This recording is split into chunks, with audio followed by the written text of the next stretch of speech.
كاع شفتوا هذا الفيديو اللي دار حاله في سيد البشير في وهران 3 شيرات ضربوا راجل، ولي ديتاي اللي خرجوا في هذوك لي فيديو بغيت نقول لكم باللي كاع خطا. الحاجه الاولى اللي بغيت نقولها لكم باللي هذاك الراجل يستاهل. وين بزاف ناس يسكنوا في سيد البشير رسلوا لي عليهم، حتى وين طلبت منهم باش يدخلوني اون كونتاكت مع دوك الشيرات بالفعل هضرت معاهم، ماشي واحد ولا زوج ثلاثه هضروا معايا، بزاف ناس هضروا معايا. هاد العائله كاع يشهدوا عليهم باللي صافي 20 عام اللي ساكنين في سيد البشير جامي لا سمعوا منهم مشكل. هاد العائله دوك نفهمكم شصر، عندهم الاخ تاعهم اللي عنده 24 عام. في واحد النهار واحد السيد دابز معاه وغدره ضربه بالخدم، كي ضربه في الكرش كيما راكم تشوفوا في التصويره اللي راهي مورايا جايه فلوس، تقدروا تلقوها في ستوري في الانستغرام، تقدروا تشوفوها. هنا ما قدرتش بارطاجيها لكم باش نوصف لكم التصويره باللي تشوفوه باللي مخيط في لي زابدو، ضربه تنمو اللي كانت متعمقه توشى له ليستوما وكانت قريبه للقلب. والحمد لله بقدره ربي وقدره الاطباء هذا السيد سلك، والسيد اللي ضربه داوه لا بوليس وراه في الحبس. هذه القضيه راها جديده. هذاك السيد اللي راه في الحبس عنده اصحابه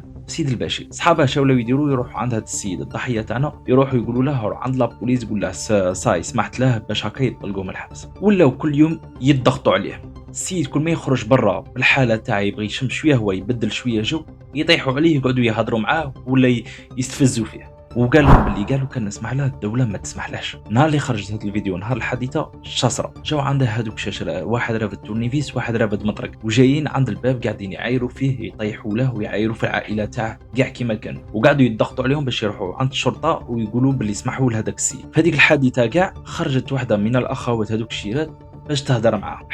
ديتاي نسيت باش نقولها لكم باللي هاد العائله كاع كيما داروا بالشاشره بالشيرات كاع جواتكيه. هذيك الشيره كي خرجت باش تهضر معاهم هذوك زوج الشاشره بغاو يضربوها، قعدوا يجبدوا فيها. الشيرات اللي كانوا في الدار سمعوا التواخ وراحوا يسلكوا على اختهم. كي خرجوا ضربوا واحد هذاك اللي كان رافد مطرق، ضربوه طيحوا في الارض قلعوا له المطرق تاعه، والزوج قلعوا له التورنيفيس وقعدوا يضربوا فيه. معناتها زوج قويين لاعبينها مافيا، وكاع 3 شيرات داروا لهم كيما هكا، واحد طيحوا في الارض ايوا طاحوا فيه بالصوت وبالمطرق اللي كان رافدها. هاد العائله راهي محقوره وتنعاد ليجيتيم ديفونس. هاد الفيديو لازم يتبارطاجا باش كلمه الحق ماشي غير نبارطاجوا الفضيحه اللي نعرفوا شصره. وانا واحد من الناس اللي بارطاجيت الفيديو مع الولاء ونطلب السماح من هاد العائله لهذا ندير البوسي تاعي باش لافوا تاعهم توصل. وحاجه زوج هذا وعد مني باللي اي عفسه كيما هكا غادي تولي تصرا ما غاديش نزيد نبارطاجيها. اغريسيون، خيانه تاع تليفونات، خيانه تاع حوانيت، غادي نبارطاجي هاد الصوالح. بصح اي دبزه تصرا وين ما عندناش لي ديتاي وكاع بزاف صوالح ما غاديش نزيد نبارطاجي، سوف اذا لي باج الكبار عندهم لي ديتاي وبارطاجيو راني نفوتها لكم. مع هذا ربي يجيب الخير، ربي يشوف الاحوال تاعنا وربي ينتقم مع هاد الناس